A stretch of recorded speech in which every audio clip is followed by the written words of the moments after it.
All right, ladies and gentlemen, today in this video, we are speaking with Ethan Bradley, who is a former stone mason who is now turned software developer who lives near Ottawa in Canada, which is my home country. We're also going to learn in this interview how he was able to finish the Coders Campus Bootcamp that we offer and get a job before his pregnant wife gave birth to their child.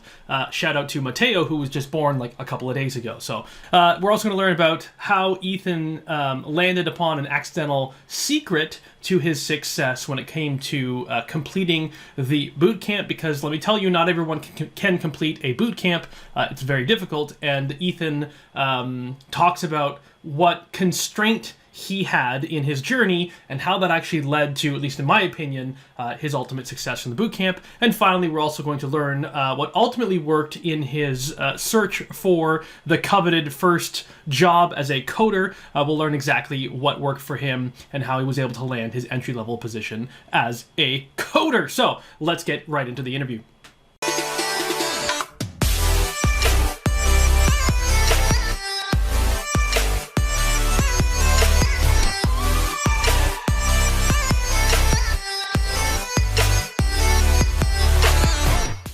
So I want to learn for you, Ethan, what was life like before the boot camp? Paint the picture of Ethan's working life, and I don't know, however many details you want to paint in terms of what life looked like before the boot camp. So I've been a brick and stone mason. So I've jumped between bricklayer and restoration masonry, back and forth for like 8 years. Because in high school they taught me they told me I shouldn't go into technology because I was a little too not correctly minded, I guess. I would say I did bad in math and all those things. Anyways, so yeah, I guess the years leading up to the boot camp, I hated my job now.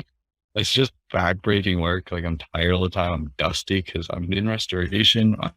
And like right now, I've got 1 week before I start my new job. A good description of my job is I'm in a tarped-in scaffold. The sun is beating down. It's like 30 degrees outside, so it's like 35 inside. Celsius. I'm in like a plastic sweatsuit with a respirator. I'm like chipping dust joints out. It's nasty. It sounds awful. And you say, 30, 35 degrees Celsius, I assume? That's... Yeah, Celsius. Yeah. So that's like, I don't even know. Measurement, Yeah, it's very hot. That's very hot for me. I'm Canadian, so I don't know what that would be in Fahrenheit. That's probably, I don't know, in the 90s or something. I don't know, that's my guess. I could ask Google, but who cares? It's hot, and to be in a plastic suit in a tarped environment with dust everywhere and physical labor, it sounds exhausting. The alternate is in the winters, right? Either it's freezing work. It's really weird. Either you're freezing, you're outside doing stuff, or you're in a tarped-in scaffold with heaters blasting on you, so it's even just as hot as summertime and it's super dry, or you have no work. It's true. It's seasonal, right? That's right. Okay. So not great. That's not a great job. But I think for, yes. People love it. I don't. Fair enough. And I think you said something that is a very common thing that you hear, is that, if you're not good at math, why would you get into something like computer science or programming? Or like, you're gonna do awful. Ethan, don't dare do that. Going into grade 11, I really wanted to go into technology. Like, I can't remember, I think it was electronics engineering was the course I was looking at. So I took like physics, chemistry, math. I just passed, and they told me, you should switch. Yeah. So I did well in like history and all that. I love that. This is why I went into historic masonry. I was like, history. Gotcha. It was cool to me, but it wore off quick. Yeah. Besides my job, yeah, which is okay, and it's paid my bills. I got one daughter who's almost 2. She was born in 2020. Mm-hmm. Not meant to be a pandemic baby, but she ended up being one. Same with my youngest son. Yep. Yeah. And now I've got another one who's about to be born any day now. He's due on the 30th. Okay. So if all of a sudden you need to run out the door, we won't hold you to this interview. Okay. I did a couple of years in the military Army Reserves as well, just before the boot camp. I actually like left just as I was about to start the boot camp because I was like, this is too much stuff. I want to go into here. I need to drop some things to do this. Otherwise I wasn't going to be able to do it. So then so it's a lot of different stuff. That's obviously none of it's related to tech. What brought you into tech? What sort of, because I always wanted to do that. I like around when the pandemic started, I was thinking, hey, I'm just going to try coding, see how it is, see if I could do it at all. So I started, I think it was about 2020-ish. I started like just messing around, a little bit of Python, a little bit of free code camp, see how it is. I was like, hey, this is fun. I'm building some web pages. I did a couple of Udemy courses. My issue though was I would Google a lot and I'm always like, oh, I want to do the best thing. I want to pick the one thing that's going to be the best. So I'd like, people kept saying Python. So I did a bit of Python and people were like, oh no, JavaScript is everywhere. JavaScript is king. So I was like, oh, it's got to do JavaScript. And then I'd be like, oh, people are saying Go is great right now. I'd try Go and I'd be like, well, I'm like, oh. And I would jump around so much. I think about like 14 different books in different languages, C#. I've got a book on that. It was confusing. Podcasts. I listened to a ton of podcasts. That's how I found your boot camp, was by listening to your podcast. Because at one point I went on a Java stint. Someone was like, learn Java. So I was like, okay. I think I did like the beginning part of like a Code with Mosh in like course, which meant I knew what types were when I started the boot camp. Forgotten almost everything else by that. But yeah, I was not really getting where I wanted to go. Does that make sense? It's I've ADHD, well, ADD, but now it's technically classified ADHD inattentive type. So I jumped to the new shiny thing all the time, and I wasn't getting as much progress as I wanted. I had sort of settled on doing free code camp, but wasn't too happy because like everyone's like, oh, you're not really going to make a lot of progress until you have like a mentor and you need someone to ask questions of. And I couldn't not for the life of me find anyone. I joined a bunch of online communities, but still like it's ask a question here and people are like, oh, well, you should know that. Or thanks. Yeah. It sucked. Okay. And how long are you doing that for? How much time did you spend sort of poking around? Like a year and a bit. It was like, yeah, from like 2020, somewhere in the middle there until September, I started the boot camp. Right. And I did a couple of your little online seminar things that you put out. I think they were pre-recorded, but one of them was live. Oh, really? I didn't know you attended one of my live ones. Okay. I did do a live one where you were doing a promotion. You were giving like at a discounted price, and I should have taken a bet. But life goes on. Life goes on. But yeah, then I just started thinking like, I was thinking of going to school, but then I was looking at prices for like, there's a college here and there's also universities, but it's so expensive. Yeah. I just could not, because with like a baby and family, and our plans to buy a house got moved up real fast because they started selling our apartment. So we're like, oh, well, we can either buy this apartment or we can move and buy a house. So we got a little stuck there. Yep. And that was was that in 2020 that happened? Yeah, we bought the beginning of 2021. We ended up buying it because it sold us just before the end of 2020. Gotcha. Okay. Yeah. I mean, it's probably already gone up in value, right? It's the market the way it is. So yeah. Yeah. Well, we bought it at 245. I think it's probably way higher now. Yeah. It's crazy. Around us are selling 300 something. Yeah. Yeah. I should mention, I'm not in the city. I'm like in a small town outside the city. So it's a little cheaper. The Canadian, well, at least most of the Canadian real estate market is ridiculously overvalued at the moment. And when you say 200 or 300, to me, that sounds like chump change because in the cities, which is where one of the places where I am is near the city. Yeah. That you can't find a place for that. So for example, the condos, like a bachelor apartment where we just lived, where our apartment was that we were renting is now 700. Oh my God. Yeah. Studio apartment. I'm like, nope. Yeah. So, Oh, no. okay. So that's just to give you a landscape of like, yeah. So, hey, why do you want to get into tech? Well, the salaries are good, right? These days you need a good salary. So, okay. You did over 12 months of sort of prep work. You did some free code camp, you did some Udemy courses, you bounced around, which is Give me a good base. it gives you a big, A loop was, I know how to do a loop and variables and some basic stuff in about 5 different languages, but I didn't know how to do anything real right. in any of them except HTML, CSS. I could put a page up, sort of. And that's great for, again, fundamentals. I talk about fundamentals in the podcast and getting a really solid grasp on the fundamentals of programming, variables, loops, data structures, methods, and understanding how they work, the inputs, the outputs. It's very, very, the only issue there is, and I'm not saying this to single you out because everybody does this, is that spending a year on that is a gigantic waste of time. You can get that solid understanding much faster than in a year. And that's what you'll get from university as well. The first year of university is going to be that stuff, right? And if you already know it, it's like, oh, but you can get it.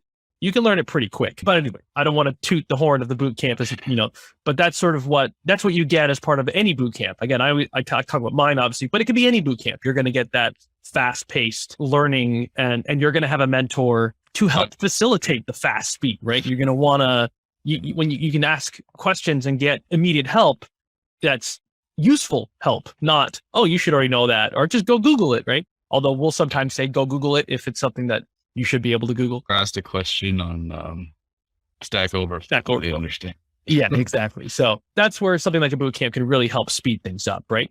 So you found the podcast, you started listening, and you say, oh, this Coders Campus Bootcamp sounds interesting, and you dove in. What was that experience like? What was that? Were you panicking? Were you second guessing? Yeah. Were you confident? Yeah. How did you feel about it? So I was super hesitant, and then I contacted you. I don't know if you remember emailing me back and forth. Maybe. Yeah. And I email a lot of people. I was concerned about pricing because I was like, I don't know if I can afford this or whatever. And you were like, well, I was like, maybe November I can afford it. So I was planning, my plan was to start November, actually.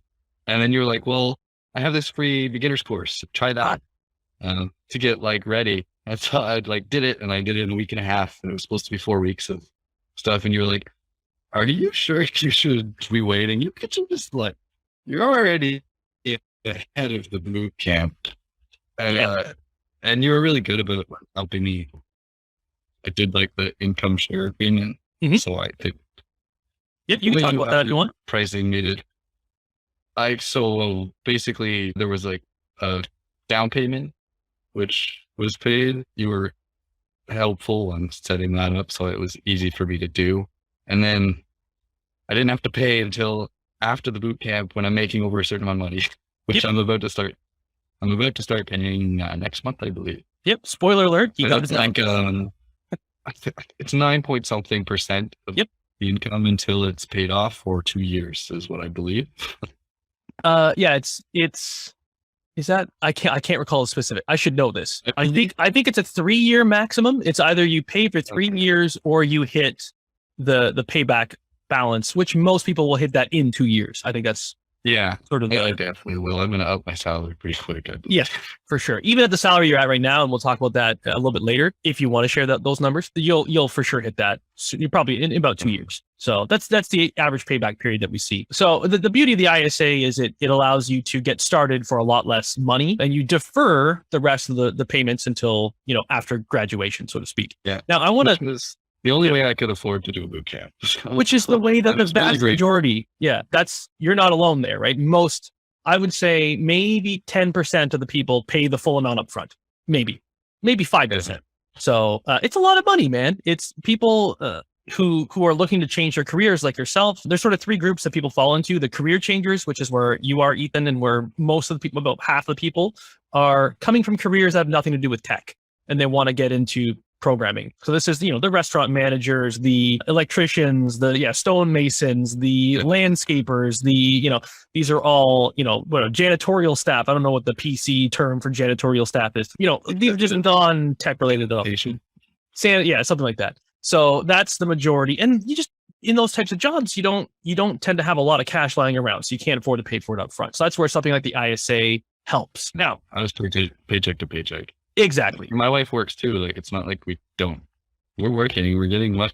Yeah. Like, it's expensive. Life is expensive, especially these days. So that's where the ISA helps. Now, the downside to the ISA is you still have to pay it back eventually, right? It's a, if you choose to join and then you don't graduate because you don't put in the effort, eventually you still have to pay it back. So that's this particular approach is only good for people who are willing to and ready to put in the amount of work that's needed to cross the finish line. And that's what I want to sort of transition the conversation into is what was the work like? So you talked about how, you were hesitant, but the ISA allowed you to join the boot camp, and then you eventually chose to join the boot camp. What was the work like there?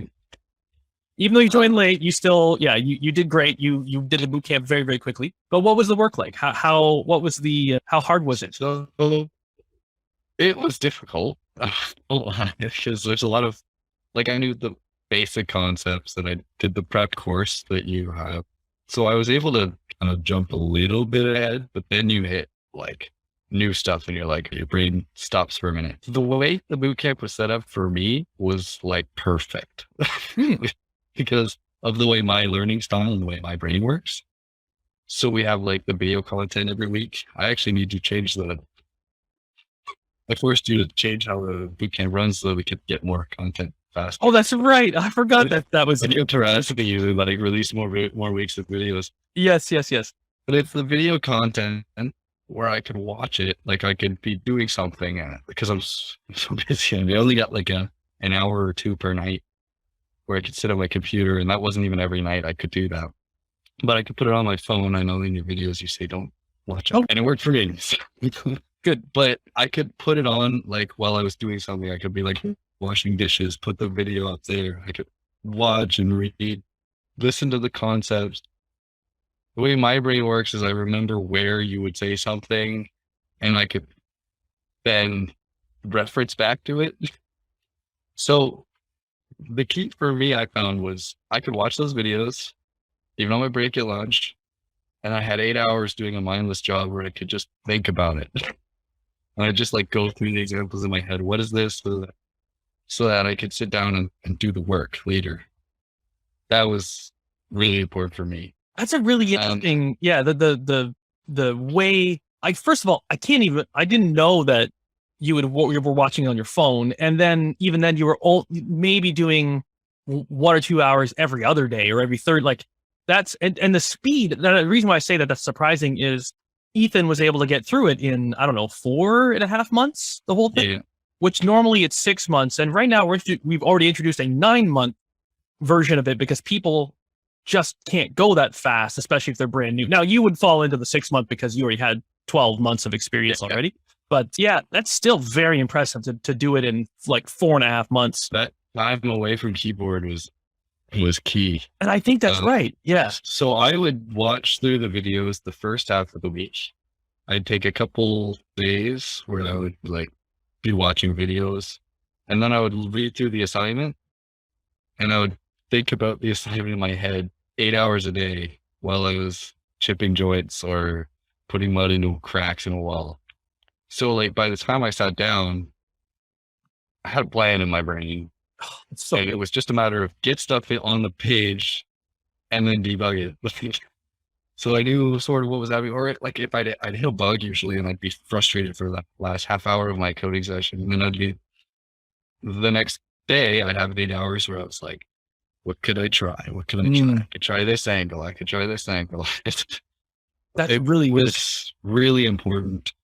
Yeah, because here's what happens, and I think you accidentally were given this blessing of this constraint. The constraint was you had a job that you had to go to for 8 hours, but the benefit of that job is it's pretty mindless. So the what you actually fell into is what some people do the opposite of, which is they immediately just start coding. They read through the assignment and then, okay, let's crack the fingers, let's open the IDE, let's start coding, right? That is the almost guaranteed way when you're a beginner to fail.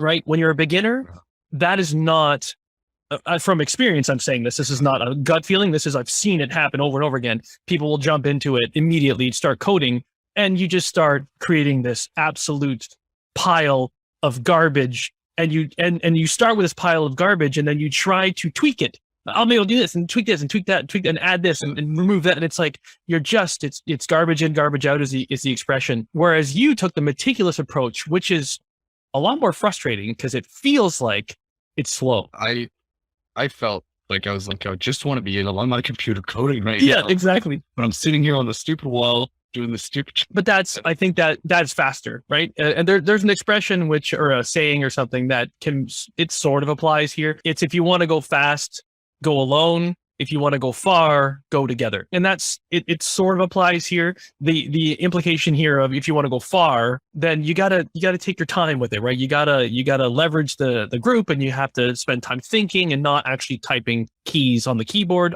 Really good part as well. I started the September group. There was about 2 or 3 people that reached out constantly. We were always communicating. And we finished first.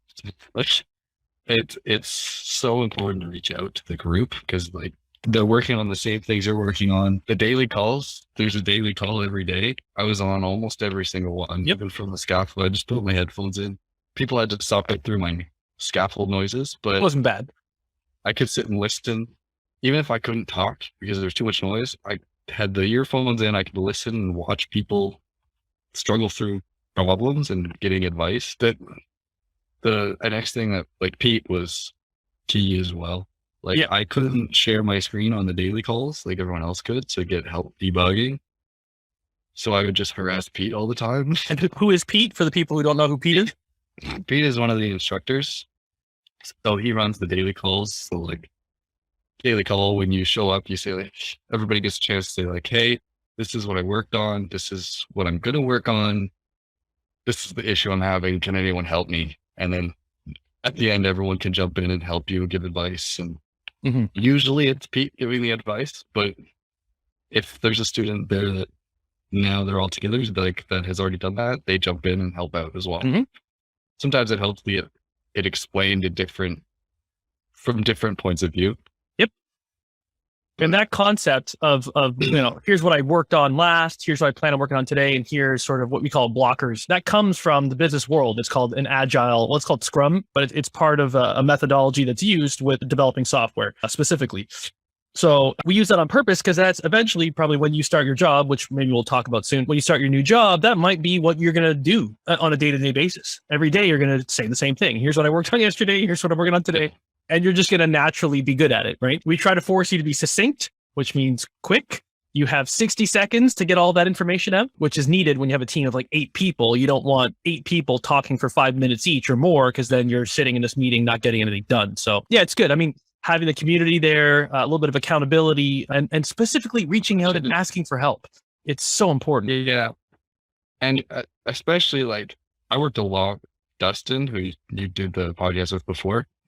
Me and Em are kind of like a little bit opposites, and it really helped. Like, he needs to understand what is happening all the time. He dives really deep into things. Whereas I'm like, I got to do this.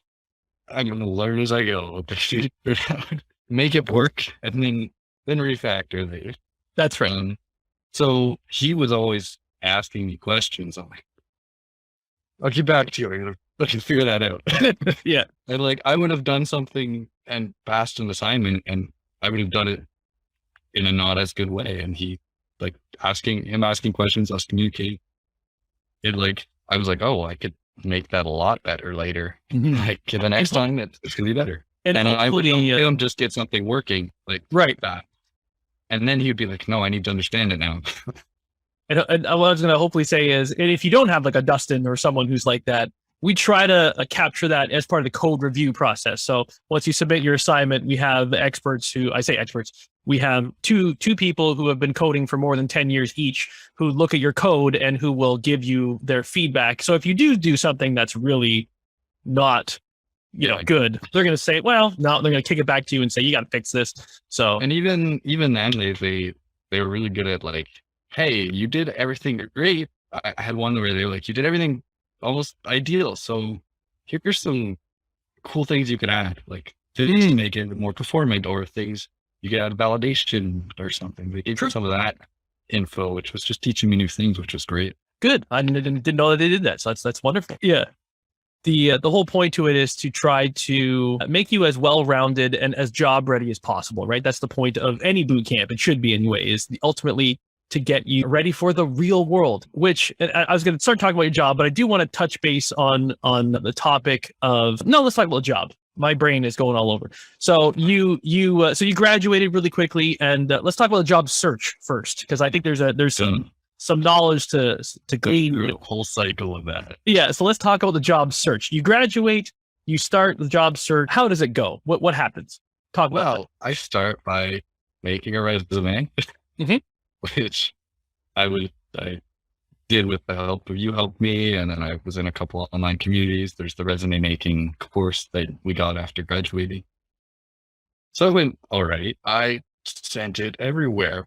Absolutely everywhere. I think the most I had out at one point was 400, and that was excluding the ones that had already emailed back and said no.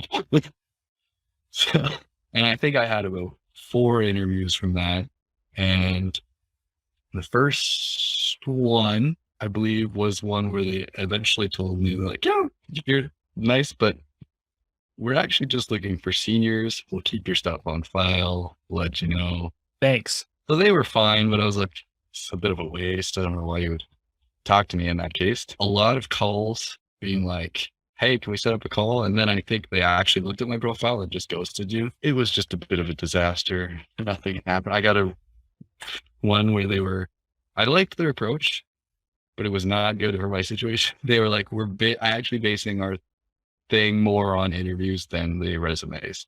And like I had React on there because I did a little bit of React work with you to learn some things. It ended up being a React interview. And what that taught me was I really don't want to do React.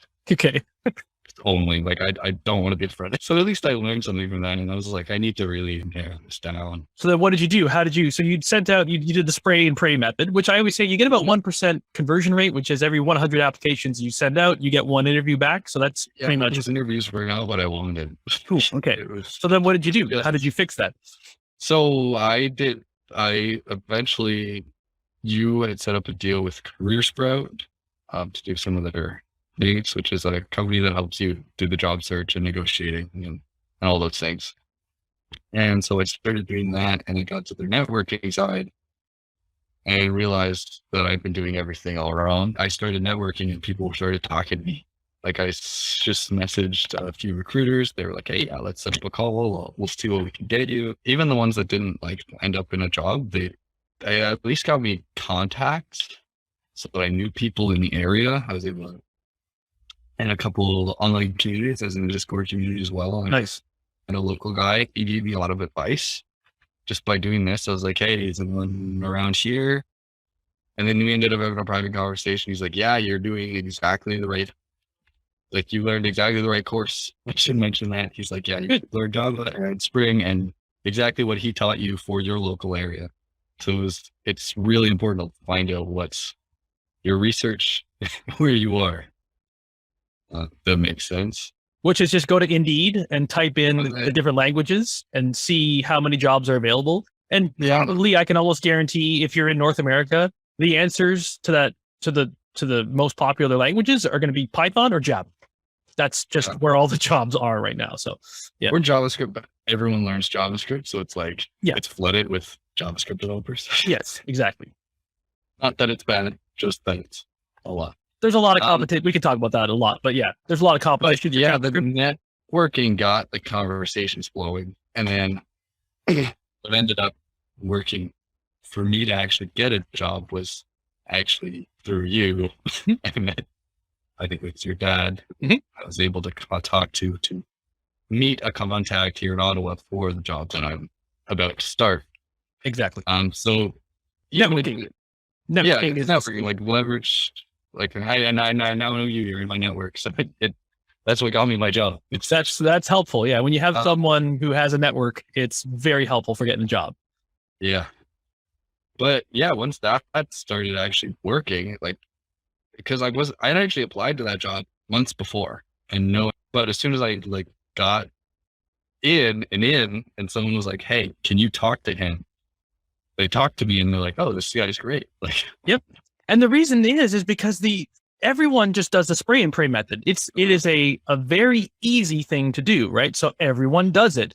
The problem with that is when you're on the other side of that, when you have 500 applicants, you don't have time to go through 500 different people and to pick the right one, right? Something has to stand out, right? And oftentimes people will say, make your resume shine, make your and have a great portfolio. And yes, those things are important. That'll make you stand out from maybe 50% of the 500. But how are you going to actually stand out so that you're the top 3, right? And that's where you need to have some sort of networking connection, a human to human interaction to be able to say, hey, listen to me. My name is Ethan. I am a good coder. I think I can genuinely help you. And when they listen to you, they say, okay, I'll give this guy a shot. Right. And then, getting in front of that person, they can actually judge you for who you are instead of just what you look like on paper. Because I look horrible on paper for a coding job. Mm-hmm. I just do. I'm like a bricklayer for 8 years and then a coding boot camp. And right. like I helped out a little bit in the boot camp afterwards. That was it. But you still got a job. Like, yeah, I did. It can be done. So let's talk about that. So in front of someone, it was great. Let's talk about it. So you got the job offer, you've accepted it, you signed the paperwork, you start soon. Do you want to talk more about the job itself? I don't know your title. If you want to say salary or salary range, up to you. Talk about it. I don't know. I don't have a lot of details on what the actual work is going to be like, but well, you can glean that from I'm going to be working with CGI, which is like a consultancy where basically I'll be on a team and we'll get contracts, and our team does the contracts. In Ottawa, it's a lot of government contracts. Mm-hmm. So I'll be on a government contract. We're rewriting a program for this department. It's written in COBOL right now, and so they're like, oh, it's a little outdated. We're going to write a new one. Cool. I'm going to be a junior Java / full stack developer. It's my title, which feels nice to say. Nice. Yay! In a year or two, I could take the junior off. That's right. Yes. But I am taking a bit of a pay dip because I'm like at the top rung of where I am coming from. Right. And I'm going into an entry level position. But even then, I'm going to be making 55 mm-hmm. a year plus benefits, plus there's vacation, a bunch of other things, 3 weeks vacation. Yeah. I've never had a paid vacation in my life. Yeah. So you have health insurance and all that stuff, and just paying sick leave. What I'm excited for is the vacation. Yeah, exactly. So that stuff all adds up. And so now you've got this job and oftentimes, and remote. Very nice. So yes. I'm going to have a brand new baby, so I can work remotely at home to help me with. That's also valuable. Yeah. Although you'll regret that later, but anyway, it's nice to be able to be like, okay, honey, I got to go to my job now and then leave. But depends on the person. So I say that I've been working remote for 10 years. So I've been in the thick of it for both of my babies, and it's a lot of work. So yeah, you have this job, and oftentimes people will focus on that starting salary, right? And they're going to say, I'm not going to take a pay cut.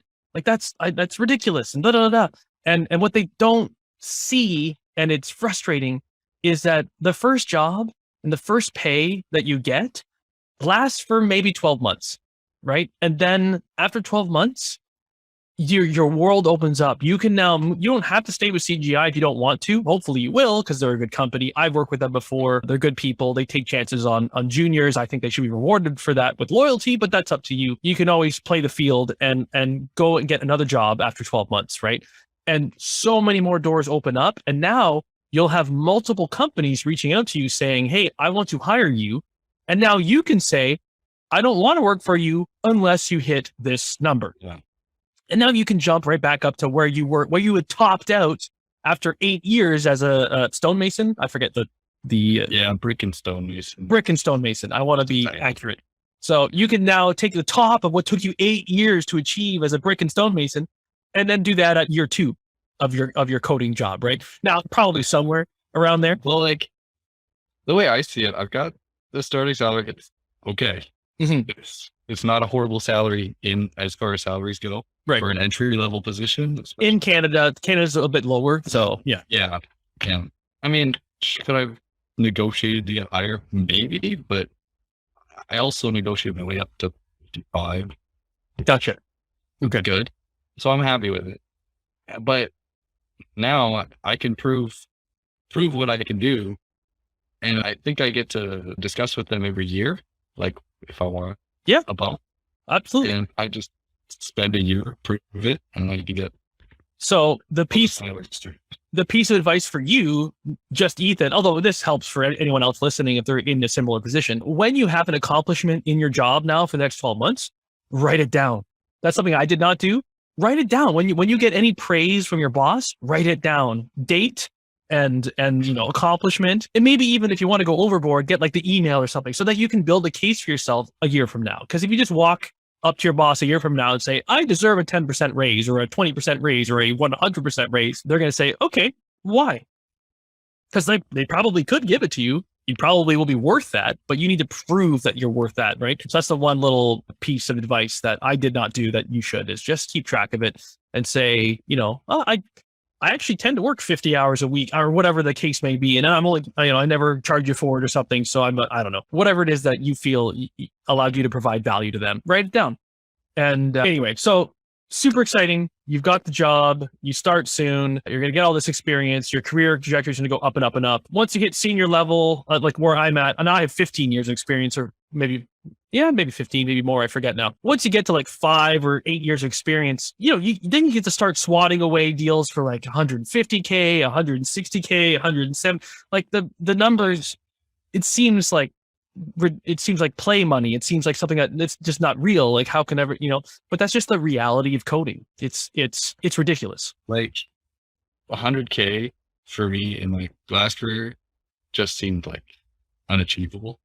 Exactly. Right. Like unless I work a ton of overtime, which they don't always pay overtime, like ton of hours, never see your family. But I'm like, I can see it now. And like, I have a plan. I'm going to get there. Yep. So you will. It feels like freedom to me. Good. I'm glad. And that's what, so this is the end result, right? So if I'm talking now about, for the terms of marketing from, talking about the boot camp or any boot camp, there's a before state and an after state for the student, right? In this case, Ethan's before state was job he hates, an okay salary, but lots of uncertainty around, what sick time. If I'm sick, I don't get paid. If there's a strike or something, I take a pay cut. In the winter, sometimes I can't work, whatever. The before state is like, frustration. And, I just am not happy. And I could do so much more, right? There's so much more in me that I have that I can do. And then you go through this transition, which is the boot camp. Now this can be done without a boot camp. This can be done on your own with self-paced learning. It just takes a whole lot longer and the chance of failure is a lot higher. I've said this many times. I don't need to go into the details, but that's just fact. And then the after state is where we are now, which is this, oh my God, this feeling of more lightness and like less pressure on the shoulders. And it's like, okay, like I can see now this path and this amazing. And that is the key that you need to hold on to in your brain when you're starting out, because that middle part in the boot camp sucks. It is hard, right? And I try to express that and I try to say like, you hit the brick wall of like, something doesn't make sense and you feel like you're never going to understand it. And like, it's hard and you need to remember the after state. You need to remember that it's possible. Specifically, I was trying to learn SQL and databases. And I was like, I think I did 3 different one-on-one calls with Pete in a day, just like ranting at him why this is stupid. It doesn't make sense. This is horrible. And eventually you're like, okay, take an hour. We'll come back later. And then I was like, it clicked when I was doing dishes. It's frustrating, but like I spent so many time just ranting at Pete about things. But like I had to keep this in my brain and I set my goal. I'm like, if I can get into this by the time I'm 50, I could spend my winters in Brazil. At the end of the day, I close my laptop, walk outside. My wife hands me a coconut and we're sitting on the beach. Isn't that beautiful? That is that. And you have said that. Yeah. You've kept that same, you've been saying that for months. So you have a very specific image of your, after state, even your after state, somewhere down the road, like, 10 or 20 years from now. It could work from anywhere. So like once I'm a senior and people are like begging for me to work with them, I'm like, I can go anywhere. You can go anywhere, man. The job I have is freedom. Yeah, the job I have, the company's 100% remote. There's like the they have like 400 people working from like 50 different countries. Don't quote me on that, but it's ridiculous, right? It is truly remote. They're never going to ask me to go into an office ever, because if they did, they would have a nightmare on their hands of people like, so those jobs exist and they pay really well. Be out of the door by the time I'm 50, so I'm good. Yeah. So okay. So there's the after state. Just so if you're in a before state right now, if you're in a position of like, oh my God, I can't do this, and I hate my job, and what are my options, and I'm not good at math, and I never did well in school, and I don't think I can do, the first thing you want to do is probably dip your toes in the water. Do kind of like what Ethan did. Try free code camp, try some Udemy courses, dip your toes in the waters. Just know it's still going to be hard. You're probably still going to be frustrated. You're probably still going to feel like you're not getting anywhere. But you do want to just see if there's still an interest, if you still wake up the next day curious about how to solve that problem, like if you're still coming back to it, that's probably a good sign. Whereas if you're like, I never want to see that again. You want to do, like every time you're doing something else, you're like, I wish I could be doing this. Wish I could be coding right now. That's a great feeling, right? That's when you know you're meant to be doing this. So I think that like I could do that for my job. Like that's feels like cheating is what I say. Feels like cheating.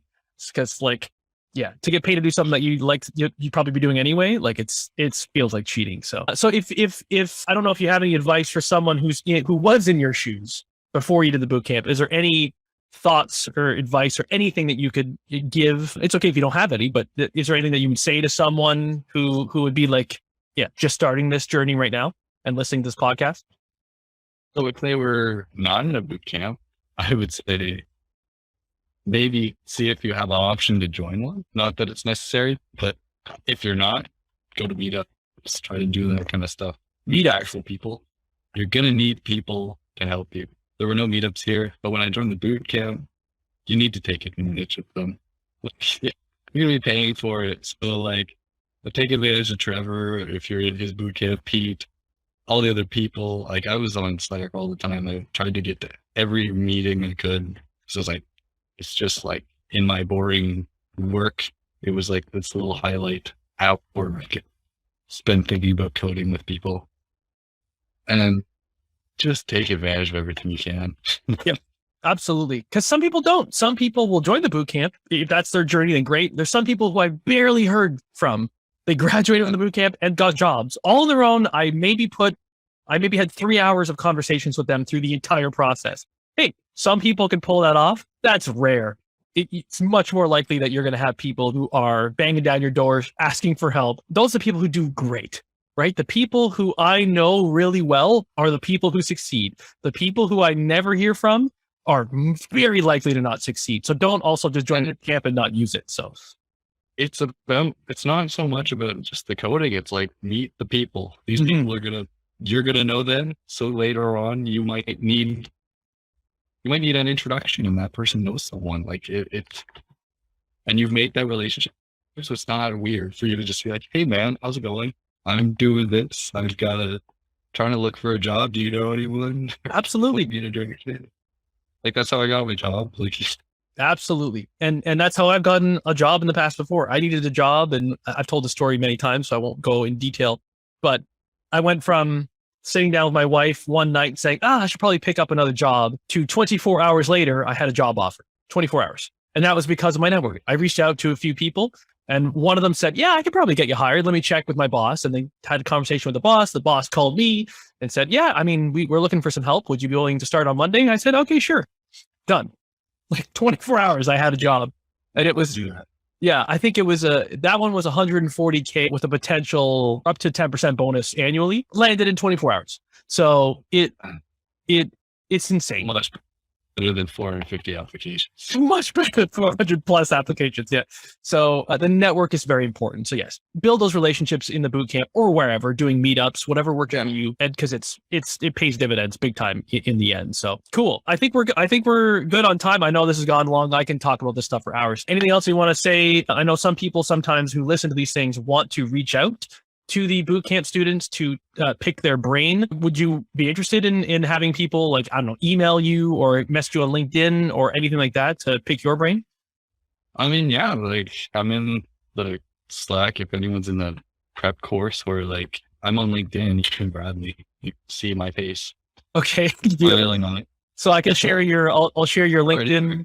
LinkedIn profile link on the show notes or something. They can go and click on it and talk to you. Totally cool. Cool. So there you go. So you can connect with Ethan, and in your message, just say, "Hey, I'm a potential, bootcamp student or something," and then he'll know to accept your connection request. Plus, it'll be good. You'll build Ethan's network. You can build your own network. There you go. Win-win. So anyone's in Ottawa, let me know. There you go. Perfect. So yeah, thanks very much for taking the whatever it's been that we've been chatting. We've gone over time, and yeah, I can't wait to be in touch with you, Ethan, and see how your journey goes in year 1 and 2 and 3 and 5. And eventually you'll have to take a picture of you on the beach with the coconut and send it to me, because that'll be a good one. So it'll be fun. It'll be fun, man. So thanks so much for taking the time, and I'm sure we will hear from you again sometime. Thank you. Take care. Okay, so thanks again to Ethan for doing that beautiful interview with us. I couldn't be more proud and more happy for him and his new child, and him on his way to, I'm sure, achieve great things in his future career. So from myself and my whole boot camp and my whole family to you, Ethan, congratulations. And it was an honor to help serve you on your journey to becoming a professional coder. So congratulations. Now, if you watching this or maybe listening to this are interested in doing something similar to what Ethan did and what our past bootcamp success stories have done, you can go and check out the bootcamp as well, coderscampus.com/bootcamp. Will allow you to check out the details, see what it's all about, and actually allow you to apply to join our next cohort. We typically launch a cohort once every month. So yeah, you can go ahead and apply so that you are ready to rock for the next cohort.